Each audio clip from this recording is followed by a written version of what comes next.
सुप्रजामध्ये सर्वांचं मनपूर्वक स्वागत. सगळ्यात पहिल्यांदा सुप्रजा म्हणजे काय हे आतापर्यंत सर्वांना कळलंच असेल. नवजात बालकापासून ते 20 वर्षांच्या मुलांपर्यंत आपण विविध प्रकारे मार्गदर्शन करतो, त्यांच्यासाठी विविध उपक्रम वगैरे केले जातात. तसंच पालकांच्यासाठी शाळा, म्हणजे त्यात पालकांना जे काही मुलं वाढवताना म्हणा किंवा काय जे काय प्रश्न येतात, त्यांना ज्या काय अडचणी येतात त्या सोडवण्याचा पण प्रयत्न केला जातो. तसंच बरेच वेळा पालकांच्या बरोबर मुलांसाठी सुद्धा अनेक प्रश्न ह्या आपल्या चर्चासत्रामधनं मार्गदर्शनपर केले जातात. विकासमाला, त्याच्यानंतर शब्दमाला असे उपक्रम करून मुलांच्या याच्यात जशी वाढ होईल, शब्दांच्या मध्ये जशी त्यांना वाढ करता येईल, मराठी भाषेमध्ये जशी वाढ होईल हा करण्याचा एक प्रयत्न असतो. त्याच्यानंतर गर्भवती स्त्रियांसाठी खास वेगळे असे वेगवेगळे ग्रुप या ह्याच्यात तयार केलेले आहेत आणि त्यात तुम्हाला तुमच्या प्रश्नांची उत्तरं मिळतात. तुम्हाला येणाऱ्या अडचणीतनं मार्ग काढण्याचा आम्ही तुम्हाला तुमच्या बरोबरीने प्रयत्न करतो. दर रविवारी 11 वाजता मुलांसाठी खास गोष्ट सांगण्यात येते. प्रबोधनपर गोष्टी असतात की त्यात मुलांना त्याच्यातनं काहीतरी चांगलं शिकता येतं.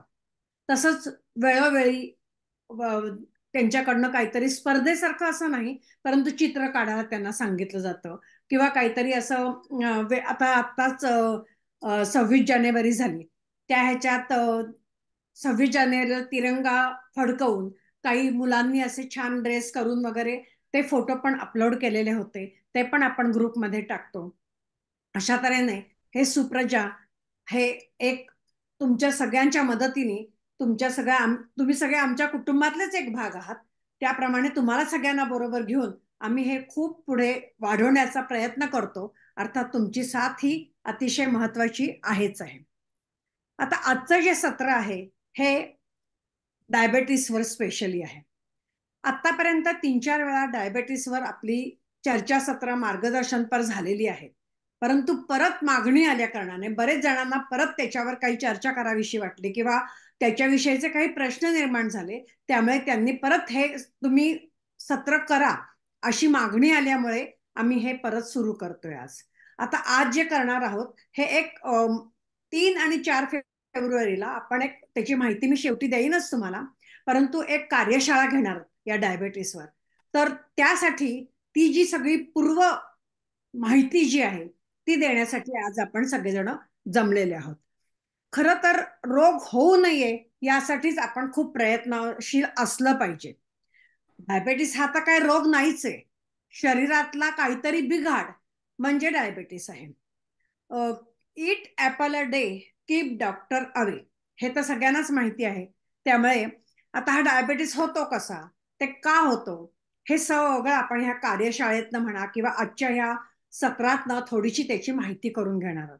आजकाल 100त मला तर वाटतं की 80-85% लोकांना डायबेटीस असतोच. का बरं असतो? कारण इतके डोक्यात त्यांच्या स्ट्रेस असतो. म्हणजे बरेच वेळा असं होतं की मनातलं दुःख बाहेर, दुःख तर आहे पण ते बाहेर कसं काढू, मनात भीती तर खूप वाटते पण ती बाहेर कशी काढू हेच कळत नाही. आणि मग ते जे सगळं आतमध्ये ठेवून ठेवून ठेवून जे काय स्ट्रेस निर्माण होतो त्यातनं आपण बाहेर पडत नाही आणि खोल खोल जातो आणि त्यातनं या स्ट्रेसमुळे आपला सगळं पचनशक्ती बिघडून जाते, संपूर्ण आपलं शारीरिक सगळं हे बिघडून जाऊन आपल्याला अशा टाईपचे प्रकार आपल्या शरीरात सुरू होतात. हे सुरू झाल्याने आपल्याला सगळंच आपलं बिघडून जातं, खाणं पिणं उठणं बसणं काहीच राहत नाही. कुठे गेलो तरी गोड नको मला, मला डायबेटीस आहे असं म्हणून आपण त्या आपल्या तोंडावर कंट्रोल करावा लागतो आपल्याला. आपण खूप खाणारे असतो असंही नाही, किंवा खाणारे असलो तरी त्याच्यावर आपल्याला कंट्रोल हा करावा लागतो. हे सगळं टाळायला पाहिजे. ते कसं टाळता येईल? हे हल्लीचं जे सगळं जंक फूड आहे ना, ह्याच्यामुळे सुद्धा खूप आपल्याला खायचा प्यायचा त्रास होतो. खातो, जिभेचे चोचले आपण पुरवतो, पण ते त्याच्यामुळे हे होतं हे त्यावेळेला आपल्याला कळतच नाही, अजिबातच कळत नाही. आता हे जे सगळं आपल्या शरीरात जो बिघाड होतो तो म्हणजे काय आहे, तर ही एक मेडिकल कंडिशन म्हणजे रक्तात आपल्या ग्लुकोज तयार होतो, जे आपण खातो पितो ते ग्लुकोज तयार होतं. ते कसं होतं, का होतं, हे सगळं आज आपण नियतीताईंच्याकडनं ऐकणार आहोत. त्या आपल्याला सगळं आता पूर्व जी माहिती आहे ती सगळी त्या देतीलच. आणि मग 3-4 तारखेला जी कार्यशाळा आहे त्यात मात्र आपल्याला भरघोस मार्गदर्शन मिळणार आहे. त्याबद्दल मी सत्राच्या शेवटी सगळी तुम्हाला डिटेल माहिती देईनच. आज आपण पहिली पूर्वतयारी म्हणजे हे का होतं, कशामुळे होतं, तो कसा टाळू शकतो, होऊ नये म्हणून हे थोडंफार आपण आज माहिती करून घेऊयात.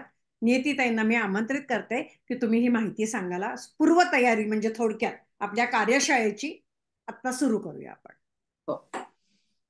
आत्ताच रेवतीताईंनी सांगितल्याप्रमाणे आपल्या देशामध्ये सगळ्यात जास्त, जगातले सगळ्यात जास्त डायबिटीसचे रुग्ण आपल्या देशात आहेत.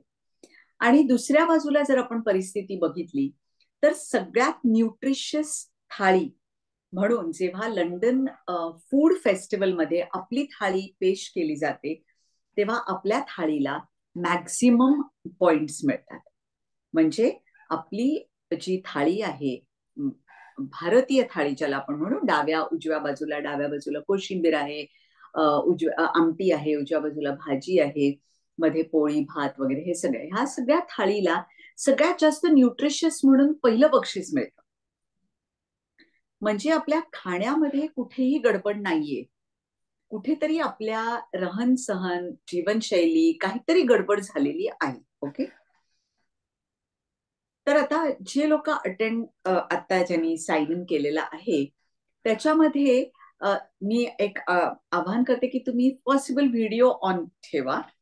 आणि जर का व्हिडिओ ऑन ठेवला नाही तर मी प्रश्न विचारेन तेव्हा आयदर हँड रेज करा किंवा थम्सअपची साईन करा, म्हणजे आम्हाला एक इंटरॅक्टिव्ह आपलं सेशन होईल. तर आता जी अटेंड केलेली आहे त्याच्यामधल्या किती लोकांना आहे मधुमेह, त्यांनी हँड रेज करून आम्हाला सांगा. म्हणजे मग अश्विनी मॅडम मला सांगतील की किती लोक आहेत की जी डायबिटिक ऑलरेडी आहेत किंवा प्री डायबिटिक कंडिशन आहे, ते आपल्याला कळेल जरा असं. तर किती हँड रेज. ओके, सतीश बनारसेंनी सांगितले. अजून कोणी आहे का? ओके ओके, असतील सुद्धा काही, पण मे बी त्यांना आता म्हणजे दे डोंट वॉन्ट टू से की आहेत वगैरे. हा, आहे, चालेल. ओके. हा, तर काहींचे रिलेटिव्स आहेत, काही स्वतः आहेत. तर आपल्याला त्याच्यामुळे आता एक पहिली पुढची पायरी जायचंय की आता डायबिटीस आहे किंवा तुम्ही प्री डायबिटिक आहात आणि आता तुम्हाला प्री डायबिटिक आहात म्हणजे दिसतोय की HbA1c वाढायला लागलेला आहे आणि आता आपल्याला तो काबीज करायचा, म्हणजे आपल्याला कुठनं तरी ते कमी करायचे. तर पहिलाच प्रश्न म्हणजे डायबिटीस रिव्हर्स होतो का? का हा एकदा चिकटला की आपल्याला चिकटला? ओके, हा सगळ्यांना एक प्रश्न असेल की डायबिटीस एकदा झाल्यानंतर तो बरा होऊ शकतो का? तर त्याला एक उत्तर देते की तो डायबिटीस नक्कीच बरा होऊ शकतो. नक्की बरा होऊ शकतो, तो आपल्या हातात आहे बरा करणं. म्हणून आज मी आवाहन करते की जी जुनी लोक आहेत, ज्यांना अनेक वर्षांपासून डायबिटीस आहे, त्यांना मात्र थोडी जास्त मेहनत करायला लागते. आणि जी, ओके, भक्तीने सांगितलं की तिचे हस्बंडना डायबिटीस आहे, वर्षा जोशीने सांगितलं की तिला डायबिटीस आहे, त्यामुळे अनेक लोकांनी आता सांगितलेलं आहे. जे लॉंग स्टँडिंग डायबिटिक्स आहेत ना, त्यांना बरं व्हायला थोडा वेळ लागतो. कारण जितके वर्ष तुम्हाला डायबिटीस आहे तितके महिने तरी तुम्ही एक कन्सिस्टंटली सांगितलेली लाईफस्टाईल पाळायला लागेल, तरच कुठेतरी आपल्याला चेंज दिसेल. आणि जे नवीन नवीन डायबिटिक्स झालेले आहेत ना, त्या लोकांमध्ये तर इतके लाक्षणिक आणि सटासट रिझल्ट दिसतात ना की मला सुद्धा अनेक वेळा आनंद होतो बघितल्यानंतर की पटापट पटापट त्यांचं पटापट पटापट त्यांचं शुगर कमी होत चाललेली आहे. तर परत एकदा आवाहन करते की सगळ्यांनी व्हिडिओज चालू ठेवा आणि ज्यांना जमेल त्यांनी as far as possible.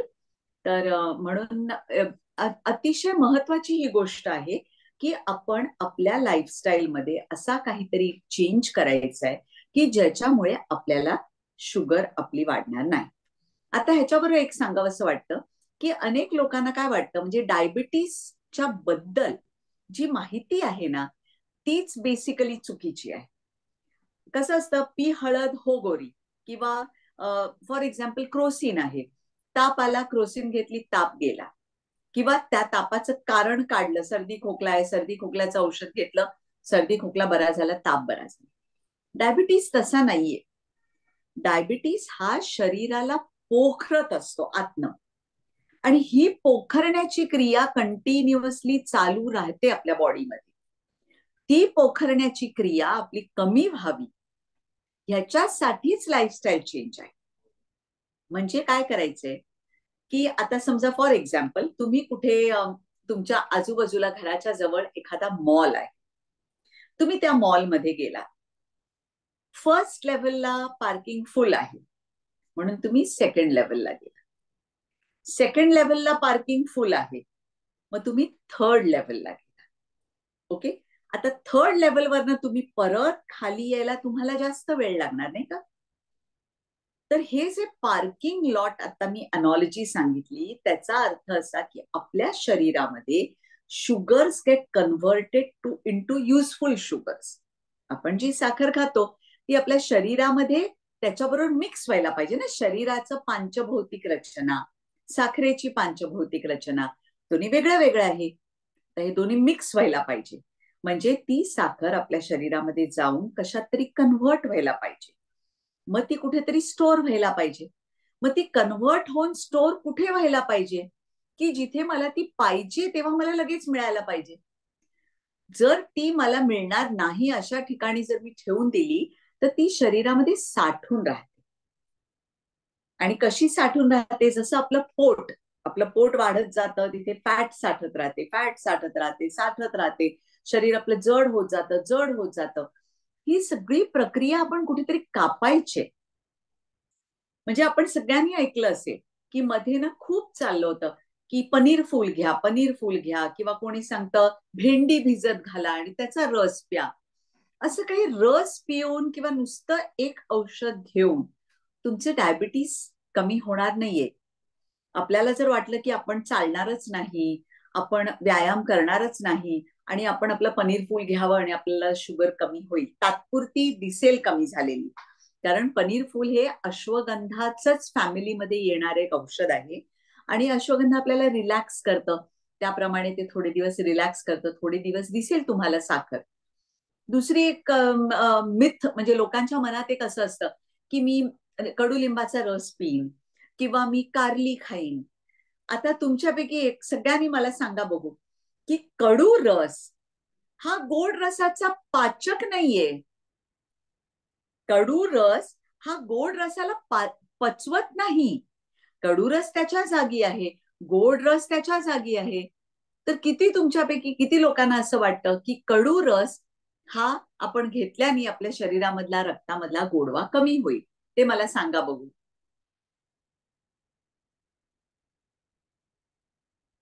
Fortunately अजूनपर्यंत तरी कोणी हँड रेस केलेलं नाहीये. गुड. ओके, भारतीने सांगितलंय.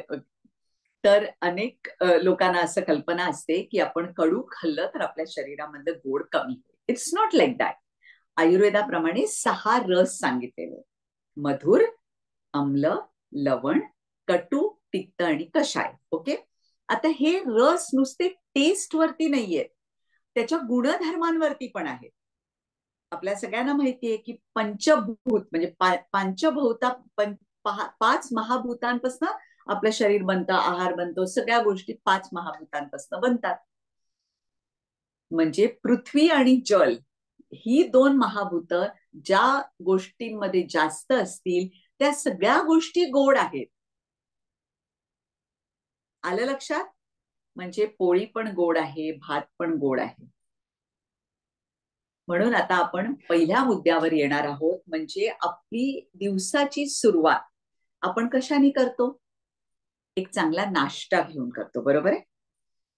हा नाश्ता कसा असावा ह्याच्याबद्दल तुम्ही जर विचार केलात तर तुम्हाला अनेक व्हिडिओ दिसतील की ज्याच्यामध्ये ग्लायसेमिक इंडेक्स, आमचे सुप्रजाचे व्हिडिओ आहेत ज्याच्यामध्ये ग्लायसेमिक इंडेक्स म्हणजे काय, आणि तुम्ही जे ट्रेडिशनल आपण म्हणतो आपले ब्रेकफास्ट ते खाऊ नका. हा व्हिडिओ आम्ही अपलोड केला की तुम्ही पोहे, उपमा, इडली ह्या सगळ्या गोष्टींपासून लांब राहा. त्याच्यावरनं आम्हाला इतके रिस्पॉन्सेस आले की मॅडम हे तर आपले ट्रॅडिशनल ब्रेकफास्ट आहेत, मग आपण का नाही ते खायचे. ऍक्च्युली हे आपले ना ट्रॅडिशनल पोहे, उपमा नुसते हे आपले कधी ट्रॅडिशनल ब्रेकफास्ट नव्हतेच. खरं म्हणजे माणूस जेव्हा या पृथ्वीवरती आला तेव्हा त्याला वनस्पतींचं शेती करणं हे माहिती नव्हतं. त्यामुळे हंटिंग आणि गॅदरिंग ह्याच्यावरतीच त्याचा उदरनिर्वाह चालायचा.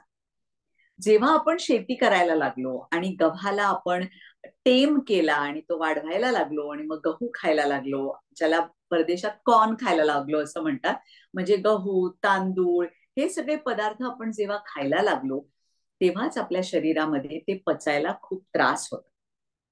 म्हणून आपल्या आहारामध्ये प्रथिनं किंवा प्रोटीन्सचं प्रमाण प्रचंड असणं अतिशय आवश्यक आहे. हे कसं करायचं, हे सगळं साध्य कसं करायचं, की मी सकाळी उठून एक चांगला हाय लो ग्लायसेमिक इंडेक्स वाला आणि हाय प्रोटीनचा ब्रेकफास्ट मी कसा घेणार, ह्याच्याबद्दलच आम्ही 3 आणि 4 तारखेला जी कार्यशाळा घेऊन येणार आहोत त्याच्यामध्ये सखोल मार्गदर्शन, प्रत्येक गोष्ट तुम्ही कशी बनवायची, का बनवायची, ती कशी खायची, किती प्रमाणात खायची. म्हणजे उदाहरणार्थ आपण 2 मी सांगितलेले न्यूट्रिशियस पराठे, ते न्यूट्रिशियस पराठे 2 सांगितले, मग त्याच्याबरोबर दूध घ्यायचं का, दुधाबरोबर काय खायचं, दही खायचं, ताक खायचं, हे जे सगळे प्रश्न तुमच्या समोर असतात त्या सगळ्या प्रश्नांची उत्तरं आम्ही त्या 3 आणि 4 तारखेच्या वर्कशॉपमध्ये घेणार आहोत. 3 आणि 4 तारखेच्या वर्कशॉप बद्दलची माहिती ग्रुप्समध्ये आम्ही दिलेलीच होती, पण आपण आता त्याच्याबद्दलचा ते पण फ्लॅश करणार आहोत की त्याची कार्यशाळेची फी असणार आहे 349 रुपये 2 दिवसांच्यासाठी. तर आता तुमच्यामधले जर इथे नंबर खाली दिलेला आहे, तुमच्यामधली काही लोक ज्यांच्या मनात आता हे ऐकताना प्रश्न येत असतील, डायबिटिक असतील आणि रिव्हर्सल करायची अतिशय दुर्दम्य इच्छा असेल, त्यांनी आता सुद्धा या नंबरवर तुम्ही ट्रान्सफर करून तुम्ही इथे रेजिस्टर करू शकता ऑन द स्पॉट आणि चॅटबॉक्समध्ये आम्हाला सांगू शकता किंवा सांगू शकता चॅटबॉक्समध्ये की we R interested in registering आणि तुमचा नंबर तिथे खाली देऊ शकता. कारण का, तर ह्या गोष्टी आपल्याला माहिती असणं अतिशय आवश्यक आहे. एक उदाहरण तुम्हाला सांगते की जेव्हा आम्ही कुठलीही गोष्ट सांगतो की ही खाऊ नका, तेव्हा हे पण सांगणं महत्वाचं आहे की हे खा. कारण नाहीतर लोकांच्या समोर एक प्रश्न पडतो की हे नाही खायचं, मग काय खायचं. आणि त्याच्यासाठीच ही कार्यशाळा असणार आहे की एक्झॅक्टली तुम्ही हे खायला पाहिजे, हे खायला नको, ते का खायला पाहिजे आणि का खायला नको. कारण आज तुम्ही बघितलं तर युट्यूबवर एक ट्रेजर आहे. कितीतरी गोष्टी कोणीतरी सांगते, अरे तुम्हाला डायबिटीस आहे ना, बिनधास्त ना आंब्याचा रस खा, आंब्याच्या रसाने हायपोग्लायसिमिया होतो. जी व्यक्ती हे सांगते की आंब्याच्या रसाने हायपोग्लायसिमिया होतो, ती व्यक्ती पूर्णपणे ती डॉक्टर तर नाहीच आहे, पण आंब्याच्यामुळे हायपोग्लायसिमिया होतो हे बोलणंच हे एक मोठी चूक आहे. कसं होतं मी तुम्हाला समजावून सांगते. कुठलीही गोष्ट तुम्ही फॉर एक्झाम्पल आंबा सोडा, एखादी नारळाची वडी जी अतिशय गोड आपण म्हणतो किंवा आंबा बर्फी अतिशय गोड असते, ती अतिशय गोड वस्तू आपण समजा खाल्ली म्हणजे त्याच्यामध्ये कसं असणार, आंब्याचा रस असणार आणि साखर असणार, म्हणजे आंब्याच्या रसामध्ये ऑलरेडी साखर आणि प्लस साखर. किंवा आपण आपण जर का आंब्याचा रस नुसता जरी घेतला तरी सुद्धा that is also loaded with sugar. हे आपण खाल्ल्यानंतर होतं काय आपल्या शरीरामध्ये, आता गोडाला पचवणार आणि गोडाला काढणार हे काय असणार, इन्सुलिन. म्हणजे आपलं शरीर जर ते एवढा आंब्याचा रस आपण खाल्लाय तो पचवायला आपल्याला जर 10 ml इन्सुलिनची गरज असेल तर शरीर 20 ml इन्सुलिन पाठवतं. आणि ते 20 ml इन्सुलिन 10 ml वापरलं जातं ना त्या आमरसाला पचवायला. ते 10 ml इन्सुलिन जे एक्स्ट्रा आपल्या शरीरामध्ये फिरतंय, ते इन्सुलिन आपल्याला तात्पुरता हायपोग्लायसिमिया क्रिएट करतं, ज्याला म्हणतात रिॲक्शनरी हायपोग्लायसिमिया. इट इज नॉट तुमची साखर कमी नाही झाली आहे, तुमच्या शरीराने जास्त इन्सुलिन सिक्रीट केल्यामुळे ती साखर तुम्हाला रिॲक्शनरी हायपोग्लायसिमिया, तात्पुरता थरथरल्यासारखं वगैरे होतंय. दुसरी एक गोष्ट अशी असते, ह्या रिॲक्शनरी हायपोग्लायसिमिया तर आहेच, की ज्याच्यामुळे आपल्याला वाटतं की आपली साखर कमी झाली, पण ऍक्च्युली ती साखर कमी झालेली नाही. दुसरं म्हणजे आपल्याकडे असलेले सगळे डायबिटिक्स हे टाईप 2 डायबिटिक्स आहेत. टाईप 2 डायबिटीस मध्ये शरीर इन्सुलिन बनवतंय, असं नाही की तुमचं शरीर इन्सुलिन बनवत नाहीये, बनवतंय, पण तुमचं शरीर त्याचा वापर करू शकत नाहीये. It is resistant to insulin. तुम्हाला सगळ्यांनी मला सांगा की कधी आपल्याला युरिनरी ट्रॅक्ट इन्फेक्शन किंवा डायरिया झाला तर डॉक्टरांनी एक गोळी दिली, ती काम करत नाही, मग डॉक्टर म्हणतात चला आता युरिन कल्चर करा बघू. मग युरिन कल्चरमध्ये असं निघतं की काही काही अँटीबायोटिक्सना आपण रेझिस्टंट असतो, ते अँटीबायोटिक्स आपल्या शरीरावर कामच करत नाही. म्हणजे इतके दिवस आपण घेतली नॉरफ्लॉक्स, पण त्याचं आपल्या शरीरावर कामच नाही झाली. मग आपल्याला दुसरी कुठली तरी अँटीबायोटिक डॉक्टर बघतात त्याच्यामध्ये की हे अँटीबायोटिक्स ह्याच्या व्यक्तीच्या शरीरामध्ये काम करत नाहीयेत, मग सांगतात तुम्ही हे अँटीबायोटिक घ्या. तेच होतं इन्सुलिनच्या बाबतीत. इन्सुलिन शरीरामध्ये आहे, पण त्याचा वापर करता येत नाहीये. मग तो वापर व्हायचा कसा? तर त्या इन्सुलिन बनवणाऱ्या ग्रंथीला म्हणजे आपल्या पॅनक्रियाजला काय निरोप पोचायला पाहिजे की ही व्यक्ती साखर कमी खाते, तर तू जरा कमी इन्सुलिनचं निर्माण कर. म्हणून आपण साखरयुक्त पदार्थ हे कमी खायला पाहिजे. आता साखरयुक्त पदार्थ म्हणजे नुसतं चहामध्ये साखर घातली आणि खाल्लं नाही. जसं मी म्हटलं, पोळी पण साखर आहे, भात पण साखर आहे, पोहे पण साखर आहेत, नुसता रवा सुद्धा साखर आहे, नाचणी पण साखर आहे, ज्वारी पण साखर आहे, बाजरी सुद्धा साखर आहे, आणि बटाटा, रताळी, सुरण, इतर कंद हे सगळं साखर आहे. आता तुमच्या लक्षात आलं असेल, तुम्ही सगळ्यांनी मला आता थम्सअप करून सांगा की आपण जेव्हा कोणालाही विचारतो की तुम्ही काय जेवता, तेव्हा उत्तर काय येतं? 2 पोळ्या आणि एवढा भात. हो की नाही? सांगा बघू, पटलं तुम्हाला सगळ्यांना? कोणालाही विचारलं की काय सांगणार? 2 पोळ्या आणि एवढा भात, बरोबर आहे? कोणी आपल्याला सांगतं का? Yes yes. अनेक लोकांनी लगेच थम्सअप पाठवले चॅट बॉक्समध्ये, व्हेरी गुड. तर कोणी सांगत नाही की किती भाजी खाल्ली, किती कोशिंबीर खाल्ली, म्हणजे पोळीच्या किती पट ती खाल्ली. आलं लक्षात? म्हणजे कुठेतरी आपल्या जेवणाचा जो रेशो आहे त्याच्यामध्ये काहीतरी गडबड आहे. मग हा रेशो ठेवायचा कसा? तर त्याच्यासाठीच हे वर्कशॉप आहे. तर एकाने चॅटबॉक्समध्ये वर्कशॉपचं थोडीशी अजून माहिती द्या असं सांगितलंय. तर रेवतीताई शेवट त्याच्याबद्दल सांगणारच आहेत, पण ते 3 आणि 4 फेब्रुवारीला 8:30 ते 10 अशी त्याची वेळ असते, 1.5 तास. त्याच्यामध्ये पूर्णपणे तुम्हाला पहिल्या दिवशी सगळी माहिती, तुमचे प्रश्न चॅटबॉक्समध्ये आम्ही इन्व्हाइट करतो किंवा लिहून ठेवायला सांगतो, आणि मग ते आम्ही तुम्हाला दुसऱ्या दिवशी त्या प्रश्नांची उत्तरं देऊ. म्हणजे दुसरं सत्र पण ऐकून समजा तुम्हाला अजून प्रश्न पडले तर आम्ही त्याची पण उत्तरं देऊ शकतो. अजून एक गोष्ट आहे की जर का तुम्ही रेजिस्टर केलं आणि काही कारणाने अटेंड करू शकला नाही, तर आम्ही त्यांचं रेकॉर्डिंग स्पेशली तुम्हाला अवश्य पाठवू.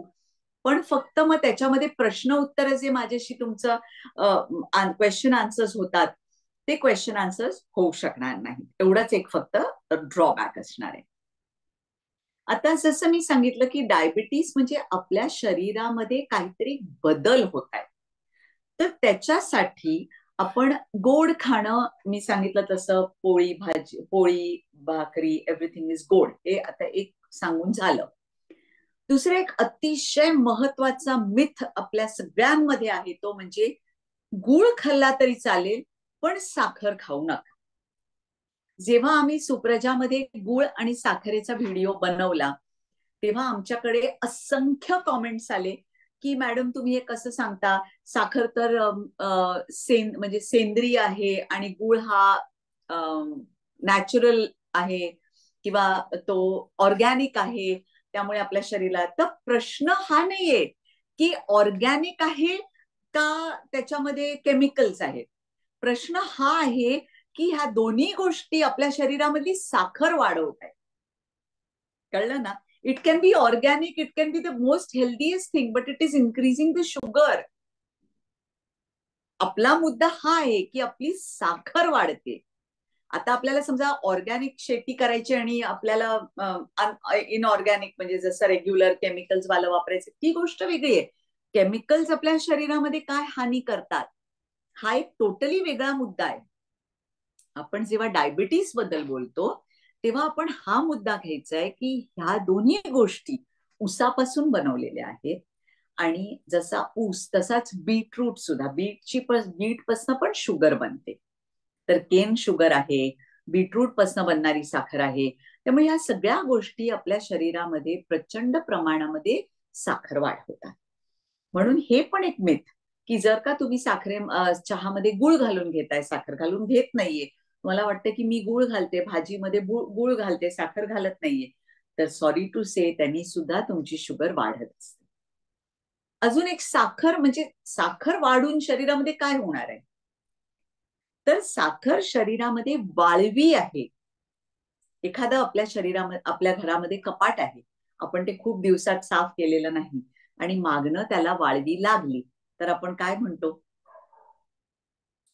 ती जिथे वाळवी लागले तो भाग तरी आपल्याला पूर्णपणे चांगला करणं शक्य होणार नाही, तो परत पूर्ववत होणार नाही. त्याचप्रमाणे डायबिटिक्समध्ये खूप साईड इफेक्ट्स डायबिटीसचे स्वतःचे होतात. म्हणजे हातापायांना मुंग्या येणं, फ्रोझन शोल्डर, खास करून राईट हँडचा फ्रोझन शोल्डर होणं, नीट स्वच्छ न दिसणं, त्याच्यानंतर रेटायना डिटॅच होणं, रेटायनामध्ये अनेक ठिकाणी रक्तपुरवठा न होणं, मेंदूला बरोबर रक्तपुरवठा न झाल्यामुळे कन्फ्युजनच्या स्टेटमध्ये असणं व्यक्तीनी की हे बरोबर आहे का, हे बरोबर आहे, मी असं वागू का तसं वागू, स्ट्रेस येतो जास्त. नर्व्स तर इतक्या टेंडर होतात की बॅक एक असते, मान दुखत असते. म्हणजे जसं आपल्या शरीरामध्ये ती साखर वाढत वाढत वाढत जाते तसे अनेक अनेक साईड इफेक्ट्स होत जातात. आता ह्याच्यामध्ये अजून एक, आता कसं आहे, आपण म्हणतो व्यक्ती तितक्या प्रकृती. आमच्या आयुर्वेदाप्रमाणे जसा वात पित्त कफ जरी 3 दोष असले तरी त्यांच्या परम्युटेशन्स अँड कॉम्बिनेशन्सनी 164 प्रकारच्या किंवा त्याच्यापेक्षा सुद्धा जास्त प्रकारच्या नाडी आम्हाला बघायला मिळतात पेशंट्समध्ये. म्हणजे व्यक्ती तितक्या प्रकृती. माझ्याकडे एक पेशंट यायचे ज्यांची शुगर 140च्या वर कधीही जायची नाही, 140 मॅक्झिमम असायची, तरी सुद्धा त्यांना पायाला नॉन हिलिंग अल्सर झाले होते. आणि ते नॉन हिलिंग अल्सरचं कंटिन्युअस सर्जरी करून तिथे त्यांना ते ड्रेसिंग बिसिंग त्यांचं तसं सगळं करायला लागायचं. दुसऱ्या एक पेशंट होत्या ज्या बाईंची शुगर, त्या रिपोर्ट घेऊन क्लिनिकमध्ये अशा चालत यायच्या आणि मी अशी ताडकन रिपोर्ट बघून उभी राहायचे. 550, 600 आणि आरामात चालत यायच्या. मॅडम आता रिपोर्ट केलं बघा ना, जरा वाढले, जरा शुगर म्हणजे मी कधीतरी म्हणायचे हो चला तुम्हाला मी पहिल्यांदा हॉस्पिटलमध्ये ऍडमिट करते कारण तुम्हाला IV वगैरे लावून काहीतरी करायला पाहिजे. पण त्या बाईंना कुठल्याही प्रकारे ना फ्रोझन शोल्डर व्हायचा ना काहीही व्हायचं. आता हे सगळं मी कधीच सांगते, हे जे दोन्ही पेशंट माझे होते हे आज मी तुम्हाला ही गोष्ट 15 वर्षापूर्वीची सांगते. का मी हे 15 वर्ष सांगितलं, कारण आता ह्या पुढच्या 15 वर्षांमध्ये डायबिटिक्स जर त्या बाई 450 वाल्या आत्ता असत्या तर त्यांना तिथे घरात चक्कर येऊन पडल्या असत्या. पण त्यांचं अगोदरचं खाणं, रहन सहन ही त्यावेळी खूप ऍक्टिव्ह असल्यामुळे त्यांना त्याचे त्या वेळेला त्या काळामध्ये त्यांना त्याचा त्रास व्हायचा नाही. पण त्या बाई म्हणजे जर आता तुमच्यापैकी कोणाची जरी शुगर 450 असेल तरी मी खात्रीने सांगू शकते की तुम्ही चालत सुद्धा तुमच्या डॉक्टरकडे जाऊ शकणार नाही, तुम्हाला चक्कर येईल आणि तुम्ही तिथेच पडाल. कारण का की पूर्वी तुमच्या आयुष्यामध्ये अगोदर सुद्धा you have not been very active. Activity is very very important. डायबिटीसमध्ये ऍक्टिव्हिटी असणं अतिशय महत्वाचं आहे. म्हणून दुसऱ्या दिवशीच्या सत्रामध्ये, वर्कशॉपमध्ये टोटली एक्सरसाइज कुठला, कसा, काय, केव्हा, कधी, कुठला नाही, का नाही, या सगळ्याबद्दल पूर्ण माहिती 4 तारखेच्या सत्रामध्ये आम्ही देणार आहोत. म्हणजे त्याच्यामध्ये पूर्ण की कशासाठी एक्सरसाइज, त्याचं आणि इन्सुलिनचा काय संबंध आहे, या सगळ्याबद्दल सखोल माहिती आणि तुमचं समाधान होईपर्यंत माहिती. म्हणजे तुम्हाला प्रश्न पडत असतील तर त्यावेळी तर आम्ही इंटरॅक्शन सेशन घेतो, कारण त्या क्षणाला कधी कधी प्रश्न पडतो, मग आपण विसरून जातो. म्हणून तो आयदर तुम्ही वहीमध्ये ताबडतोब लिहून ठेवा किंवा चॅटबॉक्समध्ये विचारा. ज्या योगे काय होईल की आम्ही तुम्हाला लगेच उत्तर देऊन तुमच्या शंकांचं समाधान करू शकतो. शुगर ही एक अशी गोष्ट आहे की जी आपल्याला आपला मेंदू चांगला चालण्यासाठी आणि आपल्या शरीरामध्ये तरतरी येण्यासाठी अतिशय गरजेची गोष्ट आहे. पण तीच गरजेची गोष्ट जर आपण पचवू शकलो नाही आणि ती अशा पार्किंग लॉट मध्ये पार्क झाली की जिकडनं ती आपल्याला जेव्हा पाहिजे तेव्हा आपण तिला मागवू शकत नाही आणि ती आपल्याला उपयोगी पडू शकत नाही, तर एवढी साखर खाल्ल्याचा काय उपयोग आहे? आपण बेगमी करतो ना की आपण चांगलं हेल्दी राहावं, फिट राहावं, ह्याच्यासाठी चांगला आहार का खातो की तो आपल्याला पाहिजे तेव्हा आपल्याला तो उपलब्ध व्हायला पाहिजे. म्हणूनच आहार तत्व जी आहेत ती पहिल्या दिवशी आम्ही पूर्ण समजावून सांगणार आहोत. कार्बोहायड्रेट्सचं महत्व काय, विटॅमिन्स कुठली, प्रोटीन्स कुठली, का, कशी, मिथ कुठली मिथ्स आहेत, लोकांच्या मनामध्ये काय काय आहे की तुम्ही ही फळं खाऊ शकता, ही फळं खाऊ शकता आणि मग बिंदास खातात, पण त्याच्यानंतर काय होणार आहे हे लोकांना माहिती नाहीये. ह्याच्यामध्ये आता 1-2 पेशंट्सचं उदाहरण देते. दोघंही मित्र माझ्याकडे आले आणि हे आता रिसेंट उदाहरण देते, कारण रिसेंट उदाहरणामध्ये असं असतं की त्यांच्या पूर्व आयुष्यामध्ये सुद्धा. ओके, एक प्रश्न आलाय, आपण नंतर घेऊया. तर आता पण प्रश्न पडत असतील तर तुम्ही चॅटबॉक्समध्ये घालू शकता. तर असं होतं की त्यांच्या पूर्व लाईफमध्ये सुद्धा दोघेही जण वेगळ्या पद्धतीने ऍक्टिव्ह होते. एक जे ग्रस्त होते ते पौरोहित्य करणारे, म्हणजे प्रॉपर पूजा वगैरे सांगणारे असे होते आहेत म्हणजे. आणि ते पूजेला वगैरे सगळीकडे जाणार, त्यामुळे खाणं पिणं पण सगळीकडे जसं होस्ट देणार आणि ते सांगितलेलं असं पुरणपोळ्या असणार, लाडू असणार, म्हणजे गोड सगळीकडे असणार, अपथ्यच असणार. आणि दुसरे जे मित्र, त्यांचे खास मित्र, ते रेग्युलर स्विमर, अगदी रोज पोहणार, पण त्याच्यापूर्वी एक शिवाजी पार्कला 2-3 राऊंड मारणार, मग पोहायला जाणार आणि संध्याकाळी योगासनं करणार, असं त्यांची लाईफस्टाईल. दोघाही जणांना डायबिटीस झाला. तेव्हा दोघही जण आले. जे व्यायाम करणारे स्विमर वगैरे होते त्यांचा 3 महिन्याच्या आत रिपोर्ट नॉर्मल यायला लागला, HbA1c नॉर्मल यायला लागलं आणि औषधं हळूहळू हळू टेपर व्हायला लागली. पण जे पौरोहित्य करणारे होते त्या गृहस्थांनी डाएट अजिबात फॉलो नाही केलं. व्यायाम त्यांना वाटायचं आपण इकडून इकडे चालत जातो, असं करतो, त्यामुळे आपल्याला आपल्या इनफ व्यायाम होतो. त्यांना कुठल्याही प्रकारची औषधं देऊन सुद्धा शुगर कमी होईना.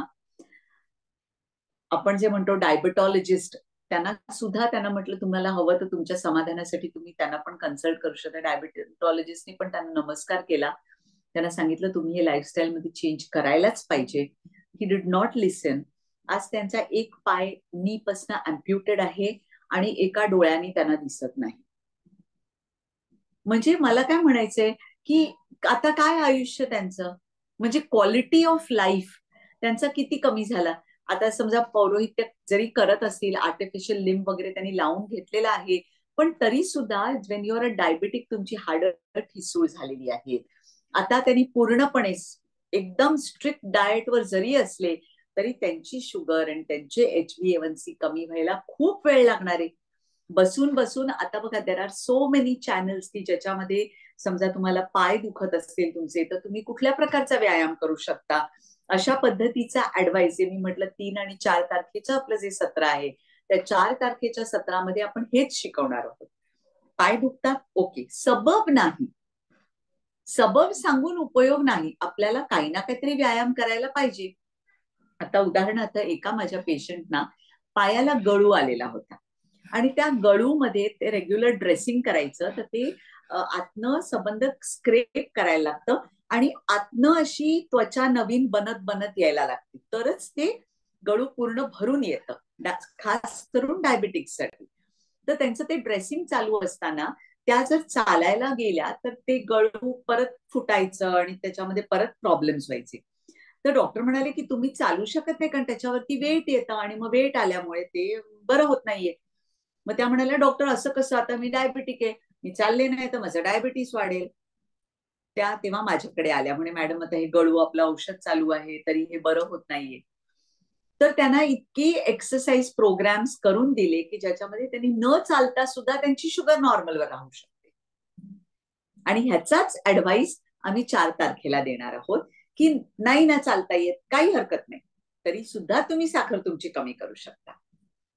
त्यामुळे कसं आपल्या तोंडावर ताबा ठेवायचा, कसं आपलं लाईफ स्ट्रक्चर करायचं, की ही जी वाळवी आपल्या शरीराला लागली ती आपल्यापासून कशी लांब जावी, याच्याबद्दल पूर्ण मार्गदर्शन ह्या दोन्ही सत्रांमध्ये असणार आहे. तुमच्या मनातले मिथ्स, मनातले काही ज्या काही शंका आहेत त्यांचं सुद्धा निरसन केलं जाईल. नॉट ओन्ली निरसन, त्याच्याबद्दल तुम्हाला मार्ग पण दाखवला जाईल. आणि दुसरं, हे वर्कशॉप तिथे थांबणार नाही. दर बुधवारी तुमच्यासाठी एक होमवर्क आणि तो एक ग्रुप बनवू आम्ही. तो ग्रुप दर बुधवारी उघडला जाईल आणि त्याच्यामध्ये तुमचं फीडबॅक, तुम्ही त्या आठवड्याला काय केलं, कसं तुम्ही मॅनेज केलं. आता अनेकांकडे ग्लुकोमीटर असतात, रोज शुगर मॅनेज केली जाते, त्याच्याबद्दल आम्हाला माहिती. 3 महिन्यांनी HbA1c काढल्यानंतर ते किती कमी झालंय, कसं, म्हणजे तुम्हाला पण एक होमवर्क राहतो आणि एक आस्था राहते की ह्या सुप्रजानी आपल्याला एक वर्कशॉप घेतलं, पण they are interested in us, they are seeing की आपली शुगर कशी कन्सिस्टंटली आपण खाली आणतोय. म्हणून आपण ह्या सगळ्या परिवाराचे जे हिस्सा आहोत, तो आपलं सगळं कुटुंब जर चांगलं आणि हेल्दी राहिलं तर आपलं ग्रोथ ऑटोमॅटिकली होते. याच्यासाठीच हे वर्कशॉप आहे. मागे सुद्धा असे आम्ही वर्कशॉप घेतलेली आहेत, त्याच्यामध्ये ज्या लोकांना पार्टिसिपेट करता आलं नाही त्यांनी आमच्याकडे डिमांड केली की आम्हाला तुम्ही वर्कशॉप अजून ठेवा. त्याच्यासाठीच हे 2 दिवसाचं वर्कशॉप आहे. तर आता आपण मध्ये एक प्रश्न काही आलेत ते घेऊया. रेवतीताई वाचून दाखवतील म्हणजे आपल्याला कळेल. अजून पण कोणाचे प्रश्न असतील तर तुम्ही हँड रेस करू शकता, म्हणजे आपल्याला त्यांचं उत्तर द्यायला बरं पडेल.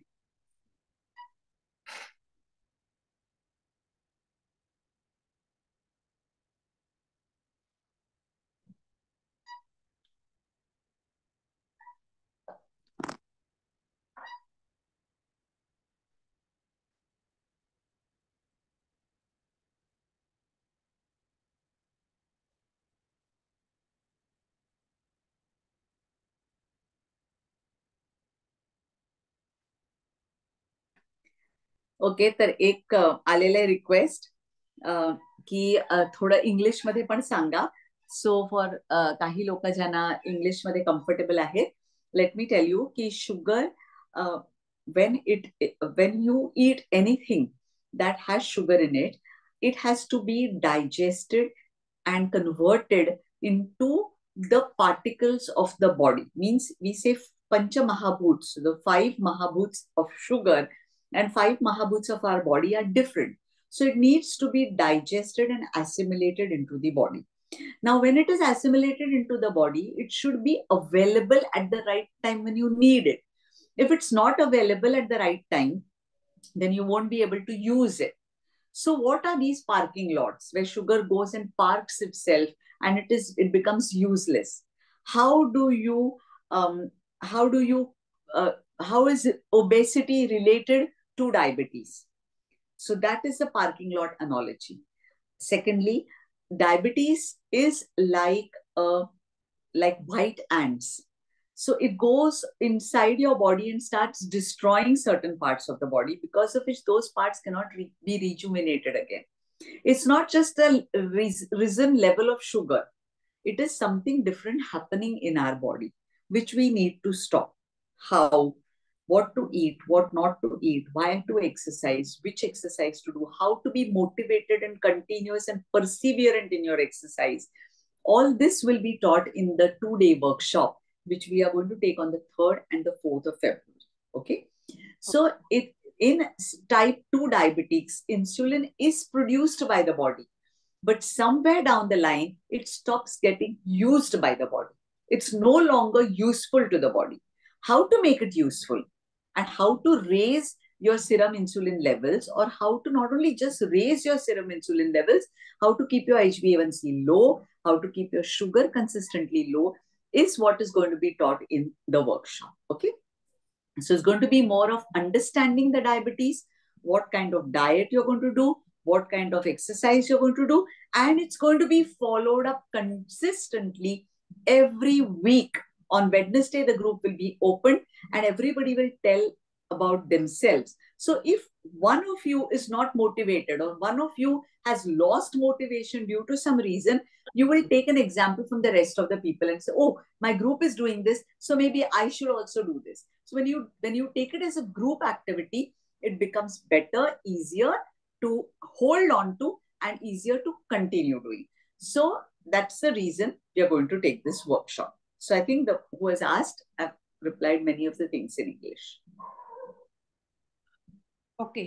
आजच्या सत्राला धरून ज्यांना कोणाला प्रश्न असतील त्यांनी चॅटबॉक्स मध्ये टाका, म्हणजे मग लगेच तुम्हाला त्याची उत्तरं पण आजच्या आज मिळू शकतात. आता एक प्रश्न आलेला आहे मॅडम.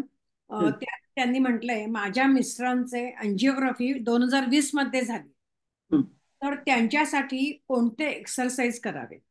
हा, तर अँजिओग्राफी झाली का प्लास्टी झाली? अँजिओप्लास्टी झाली. हा, तर अँजिओप्लास्टी जर झालेली आहे तर त्यांच्यासाठी एक्सरसाइज, आता तुम्ही जर डायबिटिक सेशन जॉईन केलं तर त्याच्यामध्ये हार्टशी रिलेटेड कुठले एक्सरसाइजेस आहेत, इतर एक्सरसाइजेस म्हणजे से रनिंग, जॉगिंग और swimming and yoga and say weight training, ह्याच्यामध्ये काय फरक आहे, व्हॉट्स द डिफरन्स, हे सगळं आम्ही त्या सत्रामध्ये एक्सप्लेन करून सांगणार आहोत. आणि आम्हाला एक आवडेल की रजिस्टर करताना जर तुम्ही सांगितलं युअर लँग्वेज ऑफ प्रेफरन्स, तर टाइम मॅनेजमेंट वर्कशॉप जे आम्ही घेतलं होतं त्यात आम्ही सांगितलं होतं की we will take it in Marathi strictly, पण फॉर डायबिटीस जर तुम्ही लँग्वेज प्रेफरन्स सांगितला तर आम्ही हिंदी आणि इंग्लिश किंवा मराठी आणि इंग्लिश असं हे करू, वी विल मेक दॅट. तर त्यामुळे तुम्ही रजिस्टर करताना please make it a point two say which language is your preferred language. पुढचा प्रश्न आलाय की डायबेटीस आहे तर नुसतं चाललं तर चालेल का? अर्थात हे डिटेल आपण 3-4 तारखेला सांगणारच आहोत. हो, असं सांगा. आणि मी तर तेच म्हणते, आता ज्यांनी विचारलंय त्यांच्यासाठी म्हणजे आय वुड से की you are the right person. तुम्ही ताबडतोब जर हे रजिस्टर करा, म्हणजे तुम्हाला तुमच्या प्रश्नांची उत्तर तर मिळणारच आहे. इन्सुलिनचा वापर नीट होत नसल्यामुळे साखर वाढते, मग बाहेरून इन्सुलिन का दिलं जातं? तेच इन्सुलिन देणं हेच खरं म्हणजे काय असतं. आता ते इन्सुलिन जे असतं ते केमिकल इन्सुलिन असतं, त्यामुळे ते शरीराला नवीन असतं, त्यामुळे ते घेतं आणि ते वापरतं. पण तुम्हाला माहितीये की डॉक्टर वाढवत जातात डोस, कारण म्हणजे जेव्हा तुम्ही टाईप 2 डायबेटिक्स आहात, तुम्ही इन्सुलिन रेझिस्टंट आहात, म्हणजे ऑलरेडी तुम्ही एक टाइम बॉम्बवर उभे आहात. ऑलरेडी तुमच्या शरीराची अवस्था अशी, तर आपण हे शरीरामधले इन्सुलिन आपल्या शरीराला उपयुक्त करू शकतो, आणि ते मार्गच आहेत आपल्या डाएट आणि एक्सरसाइजचे. तेच आम्ही वर्कशॉपमध्ये सांगणार आहोत की कसं आपण त्याचा उपयोग आपल्या शरीराला करून घेऊ शकतो. पुढचा प्रश्न आहे, my uncle has diabetes from last 15 years and he need to do his cataract operation and his sugar is not in limit, so insulin started in this situation, will he get personalized guidance? Is coming seminar? Yes, certainly he will certainly get personalized guidance, and total, we can write him a total list of things that he has to do and he hasn't to do. Now, even after I give the guidelines, then the responsibility is of the patient. Then your uncle, the ball is in your uncle's court, like we say, then it is his responsibility to see to it that the sugar remains low, so that what will happen is that his cataract surgery will be successful, it will remain good, he will not develop a glaucoma, his vision will remain good, the nerves inside, let me tell you, if the blood supply to the retina starts reducing, then doctors give injections in the retina, which are extremely painful also, and they're extremely expensive also. Means both drushtini, आपण म्हटलं आर्थिक दृष्टीने पण आपल्याला त्रासदायक आहे आणि वेदना तर it's really painful. So we can avoid all these things very easily. And how old he is your uncle? त्यांचं वय काय ते हा, पण कळलं पाहिजे ना, हो, त्याप्रमाणे येस तुम्हाला येस, सांगतो. हा, ठीक आहे, तुम्ही 3-4 तारखेला एकदा ते विचारू. 60 60 हा. आहे. So we can easily do it, at 60 it's easily doable, 100% doable. पुढचा प्रश्न आहे, आजकाल फक्त प्रोटीनचा आहार घ्या असे सांगितलं जाते, पण शाकाहारी लोकांनी कसं मॅनेज करावं? तेच आता शाकाहारी प्रोटीन म्हणजे काय, मांसाहारी प्रोटीन म्हणजे काय, याचीच सगळी माहिती डे 1 ला असणार आहे. Day 1 is going to be totally dedicated to your diet.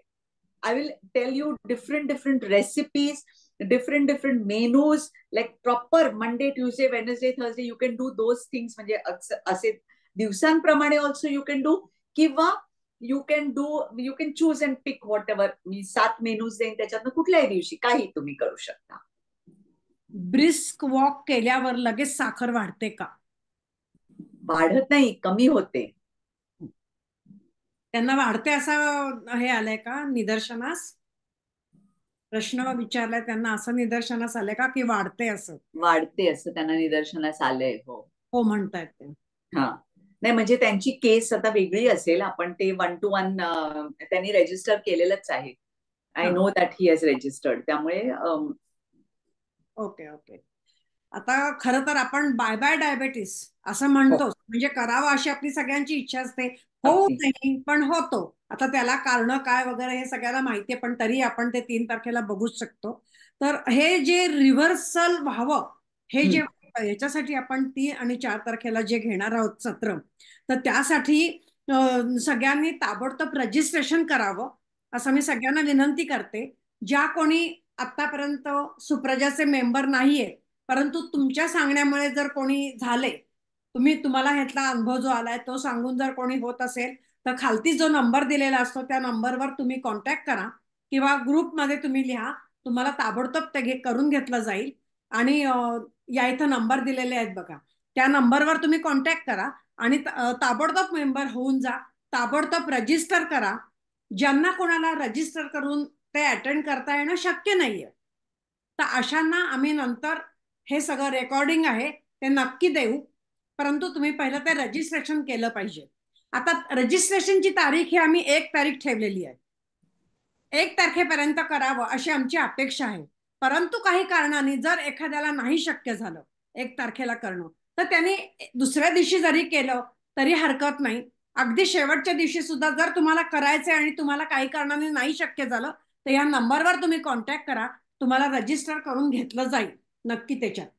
त्यामुळे हे पण सगळ्यांनी लक्षात ठेवा की आणि जे काय त्या संदर्भातले तुमचे प्रश्न आहेत, तुम्हाला येणाऱ्या शंका आहेत, तुम्हाला जे काय वाटतं की हे असं होतंय काय करावं, तर या सगळ्याची उत्तरं तुम्हाला 4 तारखेला नक्की मिळणार आहे.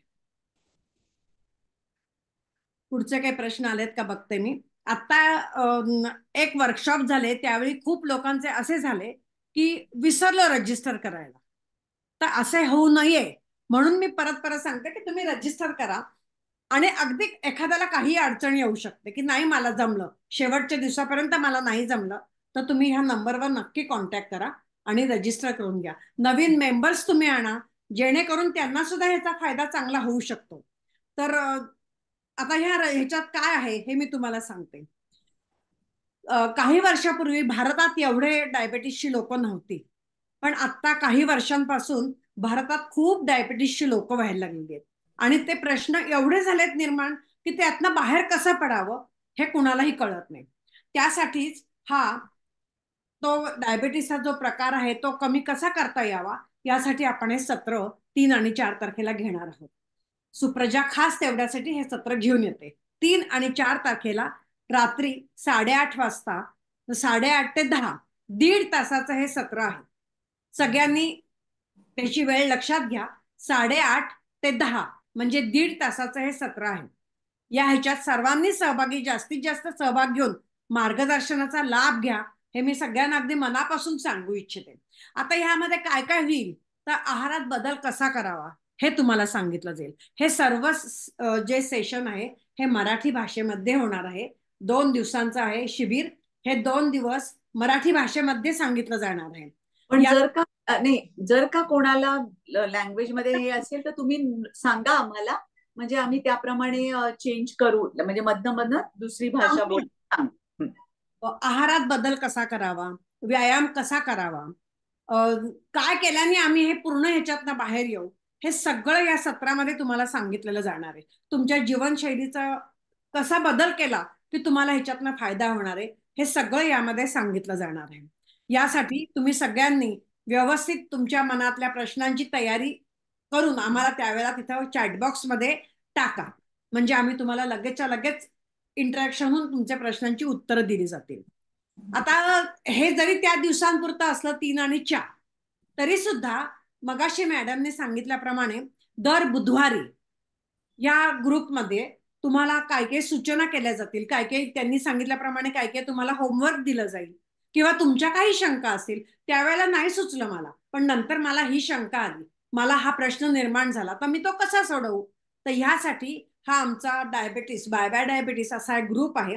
त्यात तुम्हाला सगळ्यांना आम्ही समाविष्ट करून घेऊ आणि त्यात तुम्हाला हे सगळं विचारता येईल. तो ग्रुप कायम ऍक्टिव्ह राहील, तुमच्या प्रश्नांना उत्तर द्यायला कायम सगळे हे बांधीलच असू आम्ही. म्हणजे तुम्हाला प्रश्न, आमचं उत्तर तुम्हाला, नक्की प्रश्न तुमचे उत्तर आमचं, हे कायम असणार आहे. त्यामुळे तुम्हाला बघा नक्की ह्याचा फायदा होणार आहे. आता अजूनही गेल्या वेळच्या वर्कशॉपमध्ये जे सांगितलं मगाशी मी तेच परत सांगते, की वर्कशॉपमध्ये काही जणांना रजिस्ट्रेशन करायचं राहिलेलं आहे. तर त्याला ह्याला ₹349 एकदम मिनिमम फी ठेवलेली आहे. कारण की तुम्हाला दिलत ना तुम्ही 349, की तुम्हाला त्याचं मोलही लक्षात येईल नक्की. असं मी सांगते अनुभवात ना, की आपण एखादा हे खर्च केला ना, की त्याच्या पैसा आपल्याला असं वाटतं की उपभोग घेता यायला पाहिजे. तर तुम्हाला ह्याच्यातनं त्याच्याही पेक्षा जास्ती छान त्याच्यातनं माहिती मिळेल, मार्गदर्शन मिळेल, चर्चा करता येईल आणि फेस टू फेस, 1 to 1 अशी तुम्हाला चर्चा सुद्धा करता येते. कारण तुम्ही एखादा प्रश्न विचारलात, समजा तुम्हाला नाही प्रत्यक्ष मॅडमशी बोलता आलं, तुम्ही प्रश्न विचारलात तर तुमच्या इंडिव्हिज्युअल प्रश्नाला उत्तर सुद्धा मॅडम लगेच देतात. या आमच्या इतर ग्रुपवरनं तुम्ही सगळेजण आता इतर ग्रुपला सुद्धा असालच, त्याप्रमाणे तुम्हाला लक्षात आलेलंच असेल. असा हा डायबेटीस होऊ नये म्हणून आपण हा मुद्दाहून, आणि झालाच तर त्यातनं बाहेर कसं पडावं यासाठी हा सगळा खटाटोप आहे. कारण की एकदा डायबेटीस आत शिरला की तो बाहेर कधी येतच नाही, आपल्या मरणाबरोबरच जातो, अशी आपल्या सगळ्यांचीच समजूत असते. परंतु आता सुरुवातीलाच मॅडमने सांगितलं की असं नाहीये, तुम्ही ह्यातनं बाहेर पडू शकता. आणि ते पडण्यासाठी तुम्ही काय केलं पाहिजे हेच आपल्याला ऐकायचं या कार्यशाळेमध्ये. तर हे सगळं आपण त्यावेळेला सगळ्यांनी ऐकूयात आणि त्याप्रमाणे वागूयात, म्हणजे आपल्या सगळ्यांना जो झालेला डायबेटीस आहे ना, त्यातनं आपण सही सलामत बाहेर येऊ.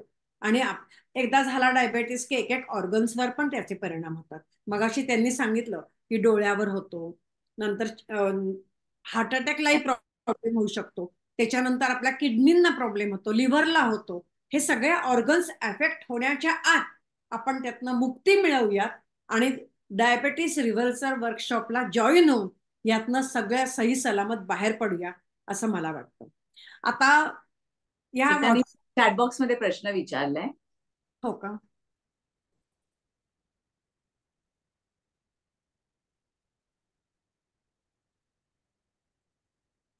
सांगा काय आहे. रजिस्टर केल्यावर गुगल पेने पैसे पाठवल्यास लगेच रजिस्टर होईल का? मग लगेच तुम्ही एकदा पैसे पाठवले की रजिस्टर झालंच आहे तुमचं. दिलेल्या नंबरवर स्क्रीनशॉट पाठवा. फक्त एक स्क्रीनशॉट आणि तुमचं नाव पाठवा, म्हणजे आम्हाला कळेल की तुमचे पैसे आलेले आहेत. तुम्ही लगेचच एकदा तुम्ही स्क्रीनशॉट पाठवला की हे एवढे एवढे पैसे पाठवलेत, झालात तुम्ही रजिस्टर.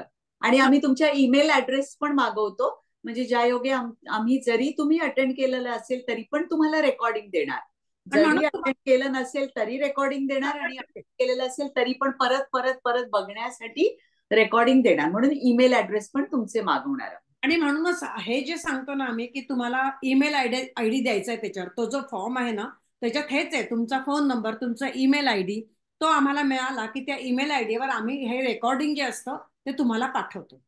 आणि त्याचा तुम्हाला थ्रू आउट द लाईफ सुद्धा उपयोग होऊ शकतो, ऑल लाईफ. आणि तुम्ही कोणाला आणि समजा कधी तुम्हाला फोन लागला नाही तुम्हाला 2 नंबर आहेत, एक नंबर तर नक्कीच लागू शकतो, नाहीच लागला तर तुम्ही व्हॉट्सअपवर कॉन्टॅक्ट करा. नंबर लागत नाही असं होतच नाही, पण तरी तुम्हाला जर असं काही वाटलं तर तुम्ही त्याच्यावर कॉन्टॅक्ट करा. अजून कुणाला काही शंका प्रश्न काही आहेत का?